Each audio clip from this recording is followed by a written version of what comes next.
Ikinto mo. Ikaw, huwag ka tumingin dyan. Magbilang ka nga. Tagalog. 1. 1.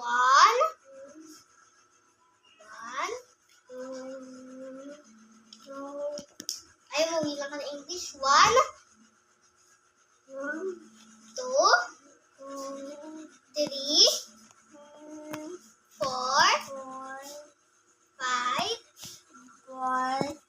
6.